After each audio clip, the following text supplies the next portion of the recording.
প্রথমেই একটা রান্নার প্যানে কিছু সবজি নিয়ে নিয়েছি। আমি 1 কাপ পেঁপে নিয়েছি, একটা বেগুন কেটে নিয়েছি, সবগুলোই কিউব করে কেটে নিয়েছি। পটল নিয়ে নিয়েছি 1.5 কাপের মতো, গাজর নিয়েছি 1 কাপ। এখানে আমি একটা কাঁচা কলা খুব ভালো করে কেটে ধুয়ে তারপর নিয়ে নিয়েছি। মিষ্টি কুমড়া নিয়ে নিয়েছি 1.5 কাপ।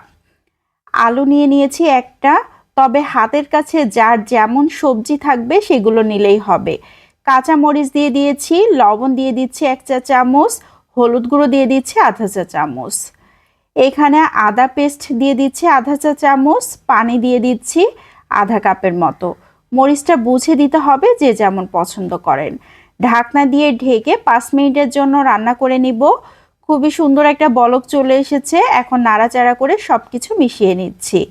এ পর্যায়ে খুব ভালো করে নাড়াচাড়া করে দিতে হবে। অনেকটাই কিন্তু পানি বের হয়েছে, আর আমি 1/2 কাপ পানি দিয়েছিলাম, এতেই খুব ভালো মতো সিদ্ধ হয়ে যাবে। আবারও ঢাকনা দিয়ে ঢেকে 5 মিনিট রান্না করে নিচ্ছি।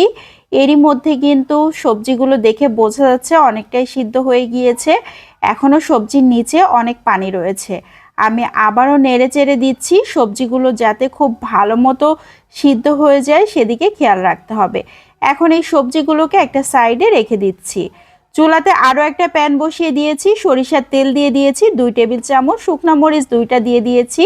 খুব ভালো করে নেড়ে চেড়ে নিচ্ছি। শুকনো মরিচ যখন সুন্দর একটু ভাজা ভাজা হয়েছে, একটা ঘ্রাণ বের হয়েছে, তখন দিয়ে দিচ্ছি তেজপাতা একটা, 5 ফোড়ন দিয়ে দিয়েছি 1 চা চামচ।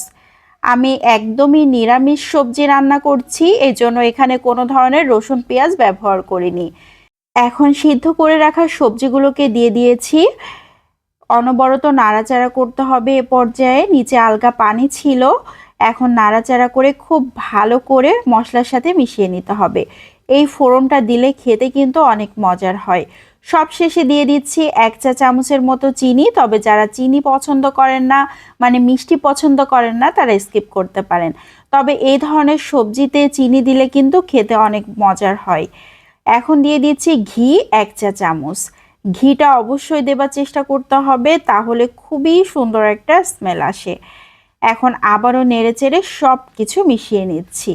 সবজি রান্না কিন্তু একদম কমপ্লিট হয়ে গিয়েছে। দেখেই বোঝা যাচ্ছে কতটা লোভনীয় হয়েছে। এই মিক্সড সবজি দিয়ে রুটি, পরোটা, সাদা ভাত যে কোনো কিছুই অনেক মজা করে খাওয়া যায়। যদি পাতলা মসুর ডাল হয়, সাথে এই সবজিটা হয়, তাহলে কেমন হবে বলেন তো? আর কোনো কিছু লাগবে? আমার তো মনে হয় এই সবজি আর ডাল দিয়েই পেট ভরে ভাত খাওয়া যাবে। তো কেমন লাগলো সবাই জানাবেন। আজকের মতো বিদায় নিয়ে নিচ্ছি। আসসালামু আলাইকুম।